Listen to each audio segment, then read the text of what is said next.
Selam.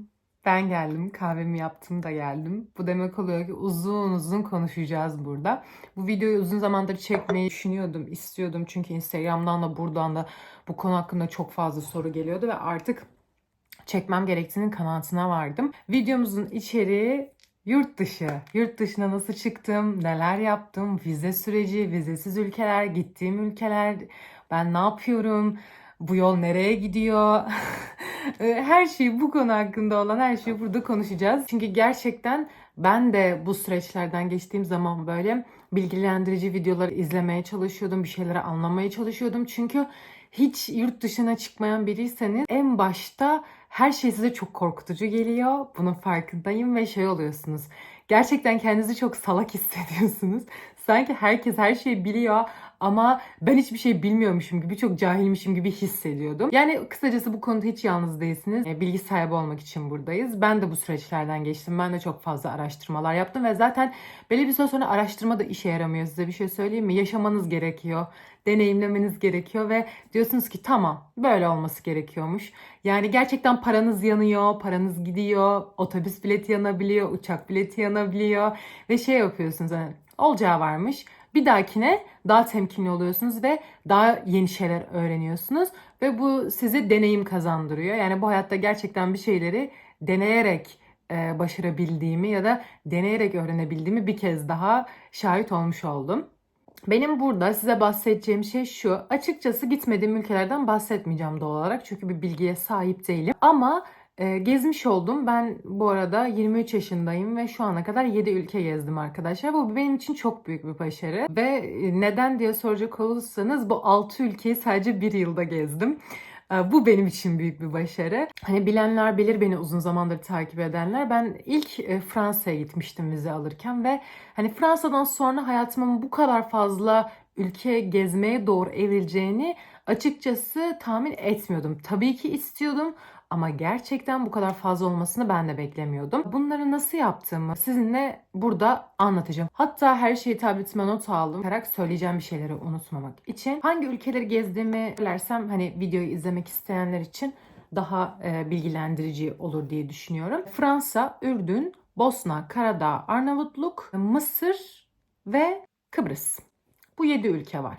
Bu arada bu arada ben söylemesem çatlarım, hemen burada söylemem lazım. Yeni uçak bileti aldım. Bu videoyu çekmek için erken bir zaman dilimi olabilir. Çünkü 2024 bitmeden başka bir yere gideceğim. Onu da çekmek isterdim ama biraz benim için büyük bir gezi. Hani gerçekten güzel bir gezi olacak ve onun için hani gerek yok bu videoya diye düşündüm. Gerçekten onun için ayrı bir videoyu hak ettiğini düşündüğüm için onu bu videoya eklemedim. Ama onu da söylemiş olayım arkadaşlar. Aralık ayında tekrar uçuyoruz. Evet, şimdi Fransa'dan başlayalım ve sizin bütün merak ettiklerinizi burada cevaplıyorum. Ben Fransa'ya neden gittim? Ben Fransa'ya üniversite yılında, bu benim hayalimdi. Zaten Fransa'ya çok gitmek istediğim bir ülkeydi. Benim en yakın arkadaşım Fransa'da doğdu büyüdü. Üniversiteyi burada okudu, liseyi burada okudu. Oradan öyle bir tanışıklığımız var.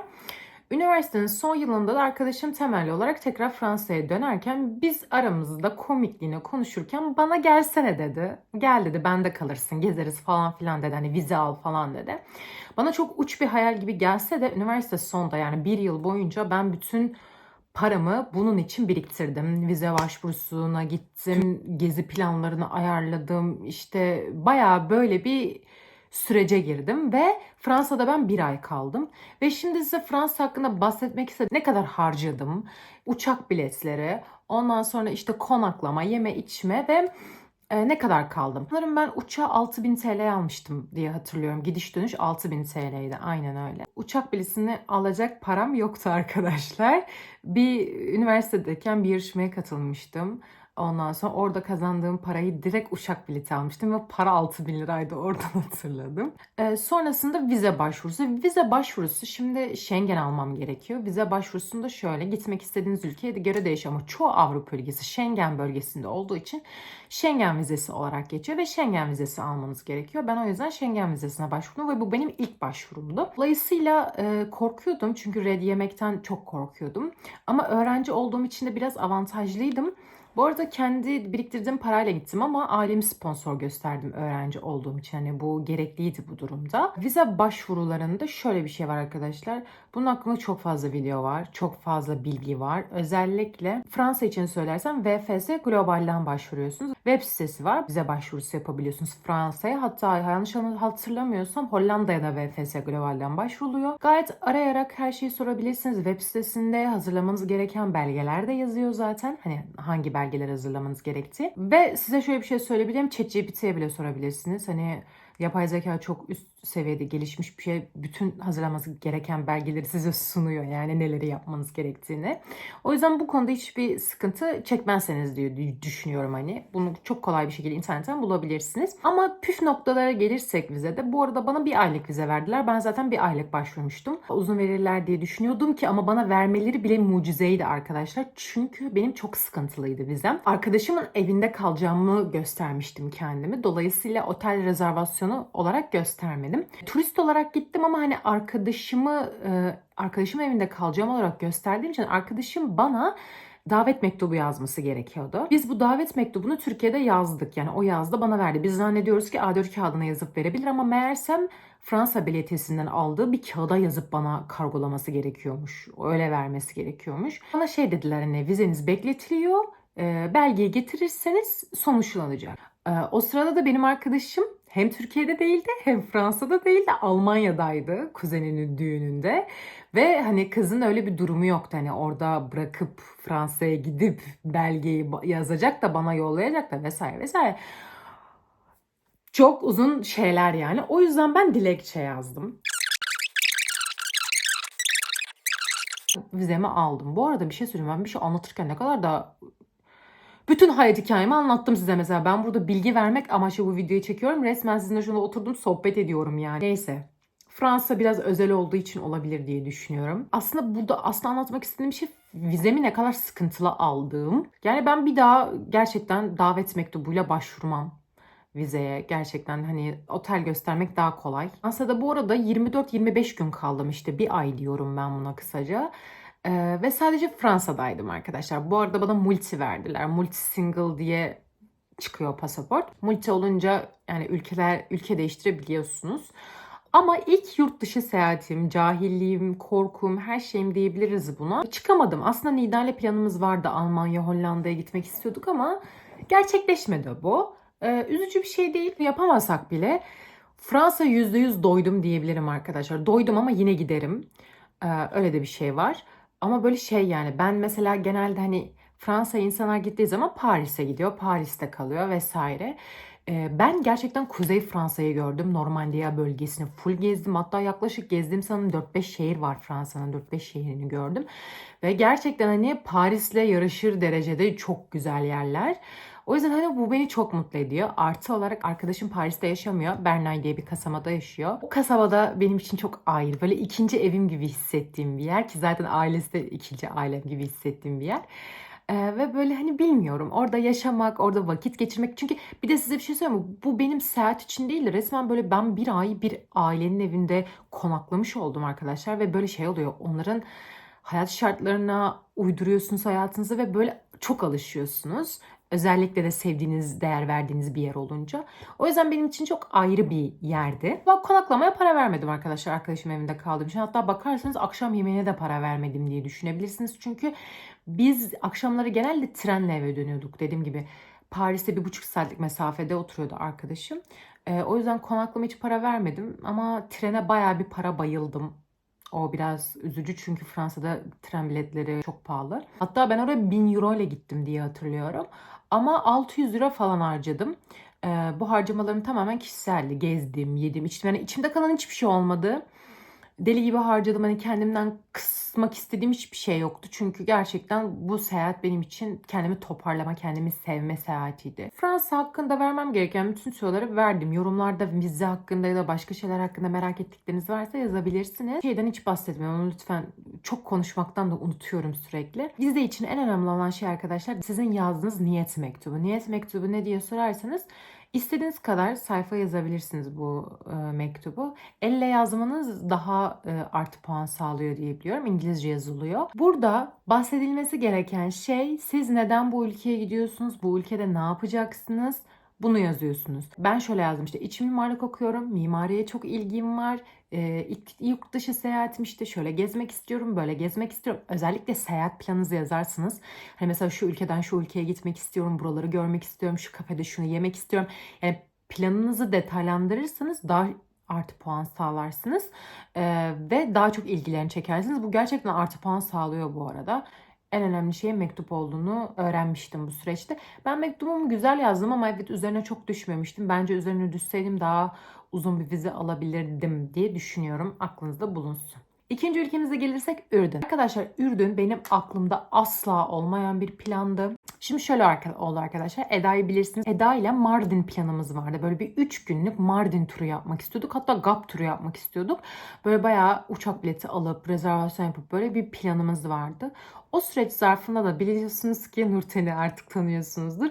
Nurten'le biz yeni takipleşiyorduk ve böyle yeni konuşuyorduk Instagram'da. Sonra bir tane story paylaştı. Ben Ürdün'e gideceğim. İşte benimle gelmek isteyen olursa yazabilir. Hani birlikte gezmiş oluruz tarzında bir story paylaşmıştı. Ve ben o storiesine cevap verdim ama aklımda Ürdün'e gitmek yoktu. Bu arada Ürdün'e gitmeyi de çok istiyordum. Özellikle Petra'yı görmek. Gelsene Ürdün'e dedi. Ve ben oturdum düşündüm. Ben dedim niye Ürdün'e gitmeyeyim? Sonra gittim Eda'ya mesaj attım. Dedim Eda, biz Mardin'i gel Ürdün yapalım. Ve biz arkadaşlar Nurten'le böyle tanıştık. Yani Ürdün'de tanıştık. Instagram'dan tanıştık ama real olarak yani birlikte biz Ürdün'e gittik. Ürdün'ü gezdik. Aslında Ürdün vlogumdan da bilirsiniz diye düşünüyorum. Ve böyle biz 8 kız birlikte Ürdün'e gittik. Ürdün'ü gezdik. Ürdün de çok güzeldi benim için. Gerçekten görülmesi gereken bir yer olduğunu düşünüyorum. Bu arada biz 8 kızdık arkadaşlar. Ve böyle kişi başı konaklamamız 3.000 liraya gelmişti. 5 gün 6 gün için hani çok iyi bir meblağ ve biz böyle ama bu arada ev kiralamıştık. Bayağı havuzlu bir villaydı. O yüzden kalabalık seyahatlerin böyle avantajları olabiliyor. Artı olarak mesela burada da kalabalık olduğumuz için araba kiralamıştık. Yine benzin gibi, yeme içme gibi ya da böyle toplu para bölümleri yaşadığımız bir geziydi ve böyle olunca gerçekten uyguna getirebiliyorsunuz. Paris ucuz bir ülke değil. Şehir değil, gerçekten pahalı. Dünün parası Euro'dan daha değerli arkadaşlar. Çok şaşıracaksınız. Ya Ürdün pahalı mı diye sorduğunuz zaman değil. Mesela yemekler özellikle çok ucuz, inanılmaz ucuz. Ama mesela turistik yerler aşırı pahalı bence. Böyle bir tarafı var. Yani böyle aslında çok pahalı, ucuz kafamda oturtturamadığım bir ülke. Ama bence görülmesi, deneyimlemesi gereken bir ülke. Bu arada mesela bana çok fazla sorusu geliyor. Daha buraları gezeceğini, Avrupa'yı gezsene diye. Arkadaşlar, Avrupa'yı her zaman gezebilirim. Ya Avrupa'nın bir yere kaçtığı yok gerçekten. Yani buraların da bir yere kaçtığı yok ama hem vizesizken hem uçak fiyatları yüksek olmadığı zamanları bulabiliyorken hem de gerçekten farklı bir kültür. Yani farklı bir kültürü deneyimlemek gerçekten Avrupa'yı deneyimlemekten daha ilginç bir şey. Yani Mısır'a gitmek, Ürdün'e gitmek, ya buraları görmek gerçekten daha ilgi çekici geliyor. Ve Fransa'yı görmüş biri olarak da hani söylüyorum. Hani baktığınız zaman İstanbul'dan bir farkı yok çünkü yani normal bir Avrupa'yı hayat tabii ki güzel, tabii ki farklı, tabii ki mükemmel bir mimariye sahip ama belli bir süre sonra sürekli aynı şey oluyor. Ama mesela Ürdün'de benim için en güzel şeylerden biri hani kültürdü. Çok farklı bir kültürleri, yemek kültürleri olsun, normal kültürleri olsun, her şeyiyle farklıydı. Özellikle mesela unutamadığım var. Çölde bir gece geçirmiştik biz. Bedevilerle çölde kaldık. Yani harika bir deneyimdi. Ve hatırlıyorum ya, hiçbir çıt sesi yoktu çölde. Çıt sesi yoktu ve ben hayatımda o kadar güzel bir uykuyu başka hiçbir yerde çektiğimi hatırlamıyorum. Güzel bir deneyimdi. Bu arada Nurten'le de nasıl tanıştığımı öğrenmiş oldunuz. Bu da genelde soruluyordu. Böyle tanışmış olduk. Bu arada dediğim gibi Ürdün vizesiz. Üçüncü gezim ise Balkan gezimi oldu arkadaşlar. Yakın zamanda da zaten onun vlogunu paylaşmıştım biliyorsunuz ki. Burada 3 ülke gezmiş oldum. Bir haftada 3 ülke gezdim. Bosna, Karadağ, Arnavutluk yaptım Eda ile beraber. Bu geziyi tamamen ben kendim planladım bu arada. Bu yüzden bu gezi hakkında konuşabiliriz. Çünkü bu gezi benim için değerli ve önemli. Çünkü her şeyini kendim planladım Eda ile beraber. Fransa'da arkadaşıma güveniyordum. Anlatabiliyor muyum? Arkadaşımın evinde kaldığım için, arkadaşım Fransızca bildiği için. Ürdün'de biraz Nurten'e güveniyordum, biliyor musunuz bilmiyorum ama Nurten İngilizce öğretmeni.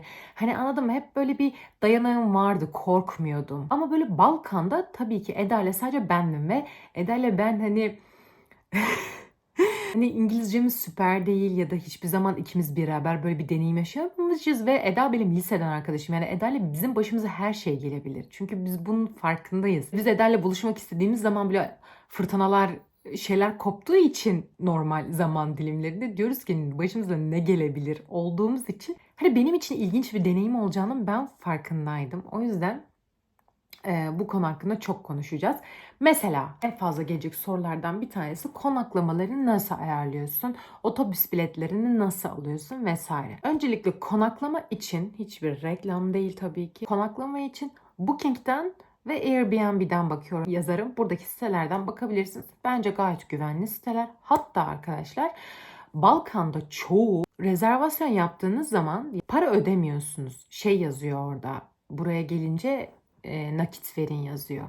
Ama o tarihleri rezerve etmiş oluyorsunuz tabii. Sadece elden ödemeye gidince nakit veriyorsunuz. Hani böyle hani güvenemeyeceğiniz bir yer değil. Tabii ki iptal etme prosedürleri farklı olabiliyor. Para kesintisi ya da paranızı alabilirler. Hani eğer rezerve edip sonradan iptal ederseniz oralara dikkat etmek gerek. Ama güvenebileceğiniz uygulamalar. Ben çünkü bu 3 ülkede de konaklamalarımı Booking'den ve Airbnb'den yapmıştım. Şimdi spesifik her şeyini bulabiliyorsunuz ki özellikle zaten evlerin konumları olduğu için hani mesela nerelere gezmek istiyorsanız ona göre uzaklıklarına, yakınlıklarına bakabiliyorsunuz. Mesela benim şeyim merkeze yakın olmasıydı.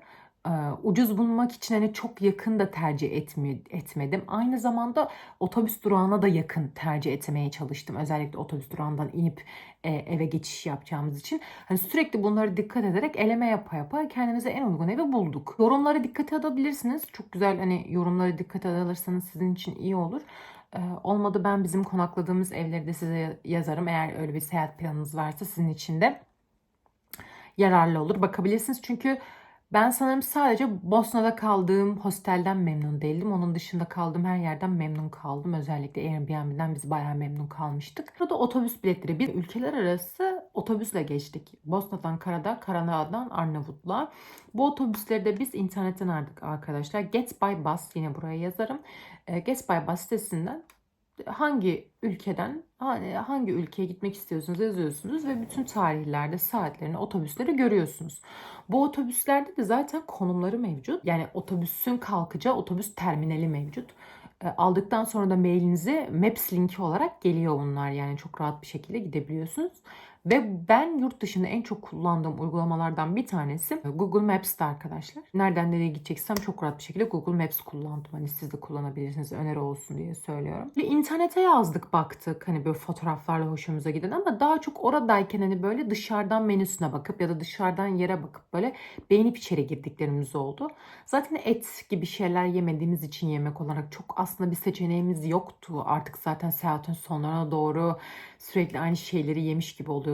Pizza, makarna tarzı şeylerden artık bıkmıştık. Daha fresh şeyler arıyorduk. Yeme içme konusunda da böyle biraz alternatif bulmak için biraz araştırma yapabilirsiniz diye düşünüyorum. Ama yediğimiz her şey de yine güzeldi, yani bunda da bir sıkıntı yaşamadık. Bence Balkanlara, yani böyle Bosna, Karadağ tarzı yerlere gitmek istiyorsanız hava güzelken gidin ki biz aslında Eylül ayında gittik ki Eylül ayı oralarda sıcak kabul edilen bir zaman dilimi. Ama bizim şansımıza o hafta yağmurluydu arkadaşlar. Ve biz tatil için gittik. Haşamamızı falan yanımıza almıştık. Hani böyle şeylere dikkat edin. Gerçekten yazın tadı çıkan bir yer. Tatil mekanı, özellikle Karadağ'a böyle bir tatil için gidin derim. Çok güzel bir yer. Karadağ'da 3 şehir gezdik. Kotor, Budva ve Perast. Ondan sonra biz en son Budva'dayken Budva'dan Arnavutluğa geçecektik ama bizim planımızda biz Ksamil'e gitmek istiyorduk. Ksamil Beach diye bir yer var. Yüzmek istiyorduk ama hava durumu çok kötü olduğu için biz planı iptal ettik. Mesela o zaman şöyle bir şey oldu. İnternetten otobüs biletimizi iptal ettik. Budva'da hava çok güzeldi. Yani o gün güzeldi. Diğer günler kötüydü.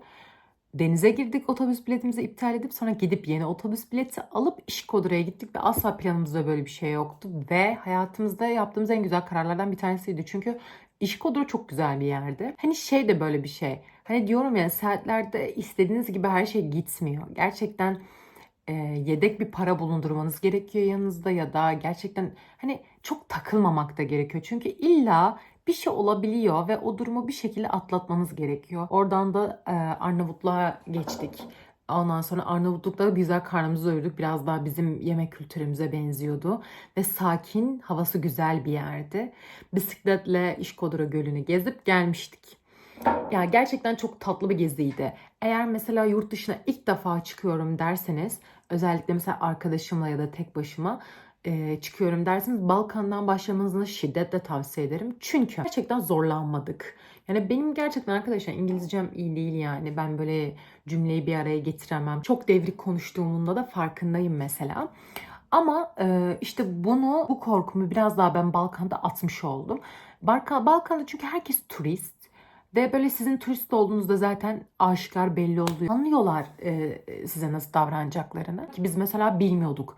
Gardan o kadar hızlı. Mesela şeyden korkuyorduk. Otobüsler dolu. Ne bileyim işte otobüs bileti alamazsınız. Böyle bir şey yok. Yani günlük olarak resmen çok fazla otobüs kalkıyor ve satılıyor otobüs biletleri. Hani mesela biz almasaydık iptal etmek de zorunda kalmazdık otobüs biletimizi. Böyle bir şey var. Hep önceden aldığımız için böyle bir durum yaşandı. Biz biraz daha şeydik, korumacıydık. Ama yani böyle yapanlar da var. Gayet garlardan da alabilirsiniz. Aklınızda bulunsun. Her şeyden bahsettiğimi düşünüyorum. Ama özellikle dediğim gibi aklınıza takılan sorular varsa yorumlara yazın. Severek cevaplarım. Zaten videonun en sonunda spesifik sorulara net cevaplar verdiğim bir kısımda çekeceğim. Belki daha yararlı olur sizin için. Diğer ülkemiz Mısır. Bu arada benim bu gezme durumlarım hep böyle bir anda ortaya çıktı arkadaşlar. Mısır arkadaşlar benim hiç aklımda yoktu. Zaten benim hiçbir seyahatim benim hiçbir zaman aklımda yoktu. Biz Nurten'le yanlış hatırlamıyorsam Urfa'da mıydık? GAP turundaydık. Türkiye'yi geziyorduk. Ve Nurten Mısır'a gidecekti ve ben bunu çok uzun zamandır biliyordum Nurten'in Mısır'a gideceğini. Ama asla şey düşünmedim biliyor musunuz? Aa ben de gideyim. Ben de geleyim. İşte odamda birazcık balkonda oturayım. Ben de oturayım. Ya mesela böyle yaşanır mı götle don gibi? Çünkü böyle bir seyahate para harcamak istemiyordum. Ama ama dedim ki bir daha ne zaman bu fırsatı yakalayabilirim? Hani Nurten uzun bir zaman Mısır'da kalacaktı ve böyle dalış yapabileceğimiz, safari yapabileceğimiz, aynı zamanda böyle adını unuttum da böyle uçuyorsunuz tekneyle ama uçuyorsunuz. Vallahi adını unuttum. Şeyler yapabileceğimiz bir tur şirketiyle konuşuyordu. Hani gel işte bunları yaparız falan filan diyordu ve beni bu çok cezbetti arkadaşlar ve ben hemen uçak bileti aldım. Böyle dediğim gibi aktiviteleri bedavaya getirdiğim için tercih ettiğim bir geziydi. Benim için çok hızlı verdiğim bir karardı. Yoksa Mısır'a uçak biletleri çok ucuz. Yani planı yapıp uçak biletlerini hani 4-5 ay önceden alırsanız gerçekten 1000 TL'ye falan alabilirsiniz. Benim gibi kazıklanmayın. Ve Mısır'da görülmesi gereken bir yer bence. Hani ya bana sorarsanız tek gitmeyin. Hani ben tek başıma gitmem. Tek kız olarak gitmem kesinlikle. Nurten var diye gittim. Mesela Nurten hiç gayet rahat ettiğini, hiçbir sıkıntı yaşamadığını söyledi ama ben kendim rahatsız ederdim hani yani. Başımıza bir şey geldiğinden söylemiyorum. Başımıza hiçbir şey gelmedi. Ama ben kendim tercih etmezdim şahsen. Bir de bayağı. Özellikle Hurghada'yı çok tavsiye ederim. Direkt İstanbul'dan uçuşlar var. Direkt tatile gidebilirsiniz. Hani gerçekten Mısır'ın zengin bir bölgesi ve böyle deniz mükemmel. Hani sadece gidin, tatil yapın, dalış yapın ve böyle adaya falan gidin. Biz adaya gittik. Eden Adası diye bir ada vardı. Arkadaş hayatımda ilk defa adaya gittim ve muhteşemdi. Yani herkesin denemesi gerektiğini düşünüyorum. Kızıldeniz'de dalış yaptık. Çok güzeldi. Hatırlıyorum da bayağı güzeldi. Kahire'yi, burada da yine 3 şehir gezdim. Kahire, Hurghada, Luxor. Ondan sonra değişik bir rotamız vardı. Mısır'da konaklama da yeme içme de çok ucuz arkadaşlar. Gerçekten çok ucuz. O yüzden gerçekten güzel bir gezi geçirirsiniz. Bayağı böyle farklı kültürler, piramitleri deveyle gezdik. Ya bir de dediğim gibi Mısır tam böyle tatil yeri de olduğu için aynı zamanda bütün ilklerinizde yaşayabileceğiniz bir yer. O yüzden tatil mekanı düşünüyorsanız Mısır'a muhakkak bakın derim. Ucuz bir ülke olduğu için. Son seyahatimize geldik. Son seyahatimiz Kıbrıs arkadaşlar. Ben Mısır'dan geldikten bir gün sonra Kıbrıs'a uçtum. Bu benim ilk işbirliğimdi. O yüzden yeri bende çok ayrıdır. Ve aklımda da hiçbir zaman öyle Kıbrıs'a gitme gibi bir merakım olmamıştı. İyi ki böyle bir şey olmuş ki Kıbrıs'ı görmüşüm. Çünkü hani hem tarihi olsun önemli bir şey. Ve gerçekten çok güzel bir yer. Bir gece 2 gün tarzı bir geziydi sanırım. Bende de B12 yok. Yani gerçekten yok yani. Daha ne kadar oldu bu arada? Ekim'de gittim yani. Neyse. Çok eğlenceli bir geziydi. İlk defa tur deneyimi yaşamış oldum. O yüzden tur hakkında da mesela bana genelde soruluyor. Yani genelde turları sevmiyorum falan filan derim ama artık öyle demeyeceğime karar verdim. Çünkü belli durumlarda gerçekten ihtiyaç olabiliyor arkadaşlar. Mesela her şeyi kendiniz ayarlamak istemiyorsanız, paranız varsa ya da hani gerçekten yanınıza bir arkadaş arayamıyorsanız ya da bulamıyorsanız hem arkadaş edinmek için hem gerçekten eğlenceli hem de böyle sizin için bütün prosedürleri ayarlayan biri oluyor yani. Siz hiçbir şey dert etmek zorunda kalmıyorsunuz ve böyle durumlarda gerçekten çok faydalı bir tercih oluyor ve benim için de öyle bir tercih olmuştu. Ee, Gayet güzeldi her şeyiyle ve Kıbrıs'tan da gelmiş olduk. Kıbrıs'ta da zaten pasaportunuza hiç gerek yok. Direkt kimlikle geçiş yapabiliyorsunuz. Mısır'ı söylemedim. Mısır'da 25 dolara kapıda vize alıp girebiliyorsunuz. Bu kadardı. Burada böyle ışık geliyormuş yüzüme. Bunu böyle biraz tutayım da. Biraz hava karardı. Hava kötü bu arada.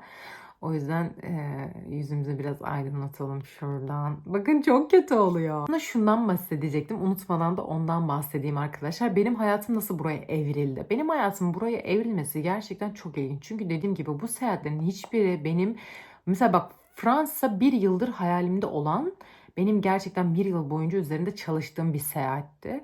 Ama mesela bu seyahatlerin hiçbiri gerçekten aklımda olan seyahatler değildi. Hatta çoğu görüyorsunuz ki bir hafta önceden ayarladığım seyahatlerde, Balkan dışında. O yüzden hani böyle aklımda olan, planladığım şeyler değildi. Bu yıl gerçekten benim çok bir yılım oldu yani. Spontane yaşadığım bir yıl oldu. Çünkü benim aslında bu yılki hedeflerimdeki işte 2024 hedeflerimi ne kadar gerçekleştirdim, 2025 hedeflerim neler diye bir video çekmeyi düşünüyorum.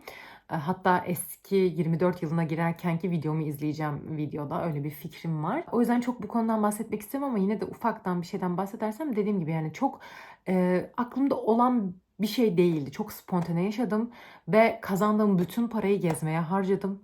Her seyahatimde döndüğüm zaman elimde 0 kuruş kalıyordu arkadaşlar, ciddi manada. Ve genelde hani bu parayı nereden buluyorsun, nasıl şey yapıyorsun falan filan. Ben kamusal bir yerde çalışmıyorum arkadaşlar. Kendi işimi yapıyorum ve gerçekten hani wow bir para da kazanmıyorum. Ama biliyorsunuz ki hani sosyal medyada da iş yapıyorum. Yani ben tek bazlı bir işte çalışmıyorum. Bir sürü iş yapıyorum. Ve hani yani bir şekilde bunu ilerletebiliyorum. Ve dediğim gibi hani her saatin sonunda benim param sıfırlanıyor ve böyle sürekli geldikten sonra çalışıp devam etmek, geldikten sonra çalışıp devam etmek gerekiyor ki ben bu yıl kendime buke için paramı işe yatırmam gerekiyordu ama her işe yatırmak istediğim zaman ben parayı harcadım. Yani üzülüyor muyum? Aslında bakarsanız üzülmüyorum. Sonuçta gezmeye harcadığım paraya hiçbir zaman üzülmem arkadaşlar. Her zaman çok sevinirim bu durum için ama bukeyi olabildiğince yavaşlattığım için bu beni üzüyor. Çünkü benim gerçekten iş hakkında ciddi seveceğim planlarım vesaire, yani yapmak istediğim planlarım var, gelecek planlarım. Ama inşallah onları da gerçekleştireceğiz. Sürekli aceleci davranmaya çalışıyorum. Çünkü sürekli kendime yapıyorum. Bu konu hakkında üzüyorum yani. Kendime çok yükleniyorum ama halbuki daha 23 yaşındayım yani. Bir şeyleri başarmam için sabırlı olmam gerektiğine inanıyorum. Bunu da burada böyle bahsetmek istedim ve onun dışında ChatGPT'ye çeşitli sorular sordum. O sorulara cevap vermek istiyorum böyle hızlı hızlı. Belki en çok sorulabilecek soruları sordum. Mesela birinci olarak yurt dışına çıkmadan önce nasıl bir hazırlık yapıyorsun diye sormuş. Bunlardan da bahsettik. Konaklama, otobüs ve uçak bileti gibi şeyleri önceden ayarlamaya çalışıyorum. Çünkü ben çok plancı bir insanımdır. Hani sonradan hiçbir pürüz olmaması için olabildiğince ciddi plan yapıyorum. Vize işlemleri nasıl oluyor? Hangi ülkelere vize başvurulması gerekiyor?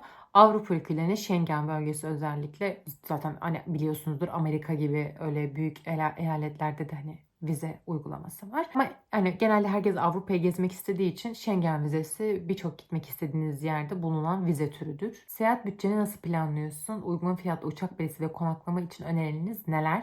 Seyahat bütçemi genellikle arkadaşlar günlük 50 dolar diye planlıyorum ve gerçekten bir günde 50 dolar harcamıyorsunuz.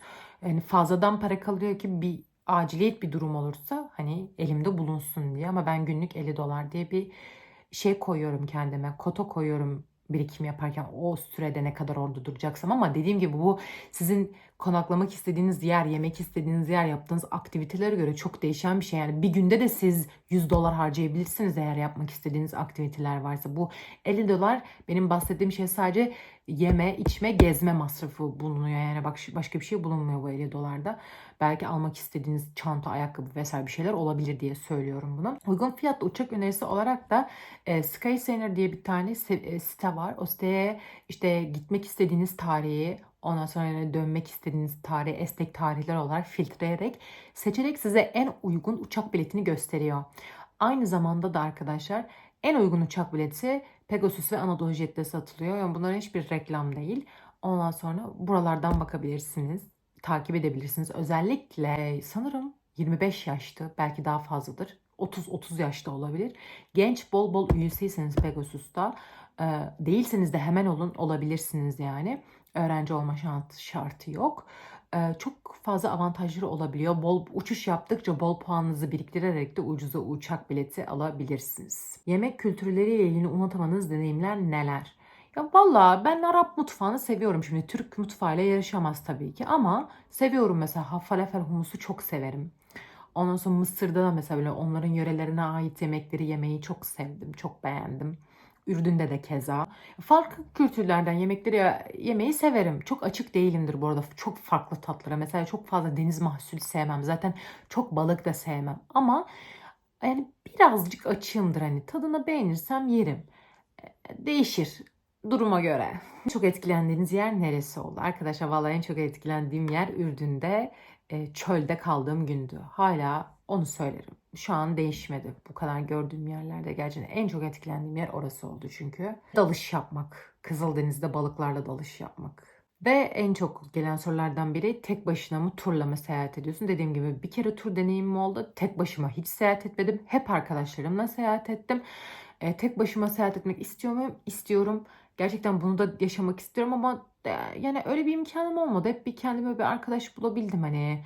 Daha eğlenceli oluyor arkadaşla şahsen bence. Ve hani konaklama masrafını da bölüştüğünüz için de mantıklı olabiliyor. Yani tek gezmeye çok bir cesaretim de yok. Çünkü tek gezmek belli, yani arkadaş edinebiliyorsanız, diliniz hakkında ciddi bir sıkıntı çekmiyorsanız çok mantıklı olabilir. Çünkü arkadaş edinerek gezmek mantıklı. Hani tek başıma gezmek belli bir süre sonra çok zevk vermez bana.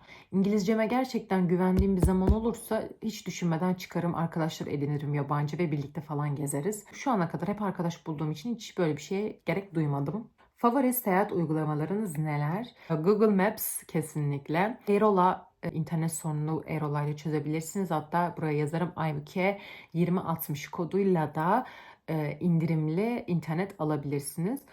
Çoğu ülkede bunu kullandım. Bunun gibi birçok eSIM uygulaması var. SIM almak yerine eSIM tercih ediyorum arkadaşlar. Bana daha kolay geliyor. Booking, Airbnb, sonra Google çeviri ya da hangi çeviri uygulamasını kullanıyorsanız yine onu yazabilirsiniz.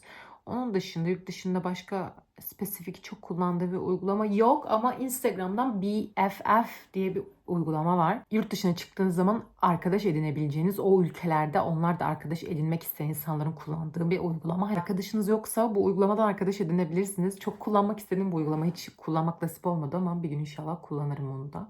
Çok pahalı gibi görünen seyahatleri en ekonomik hale getirme yollarınız neler? Gerçekten konaklamayı ucuz tutmak.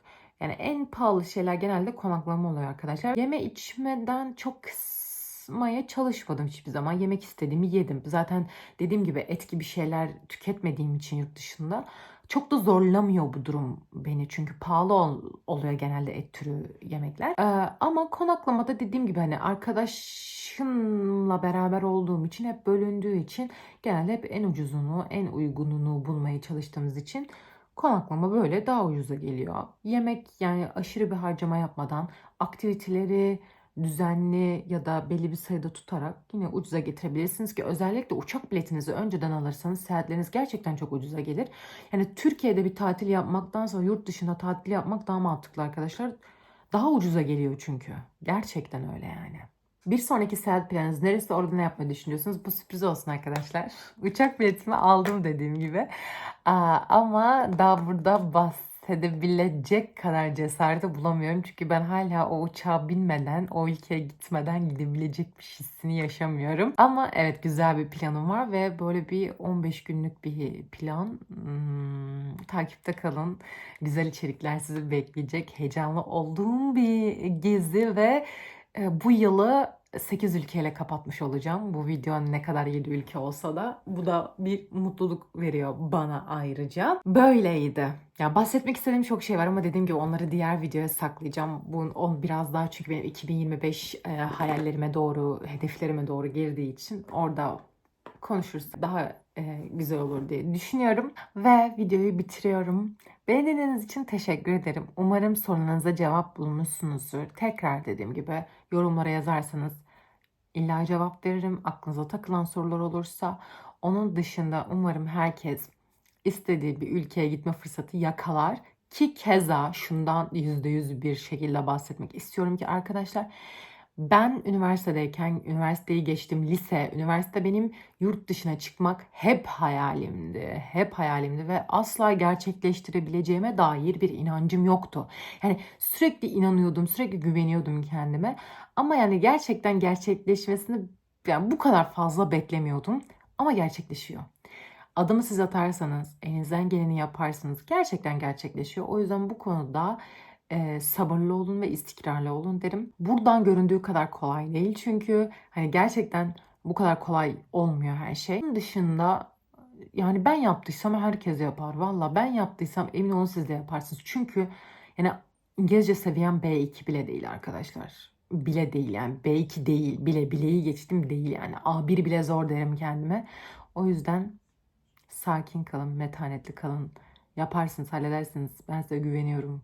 Dediğim gibi ben yaptıysam herkes yapar. Abone değilseniz abone olursanız çok sevinirim. 20.000 olmamıza çok az kalmış. Bu beni çok mutlu eder. Diğer yıla geçmeden 20.000 olursak. Ayrıca videoyu beğendiyseniz beğen butonuna basmayı unutmayın. Sizi seviyorum. Öpüyorum. Bir sonraki videoda görüşmek üzere. Kendinize çok iyi bakın.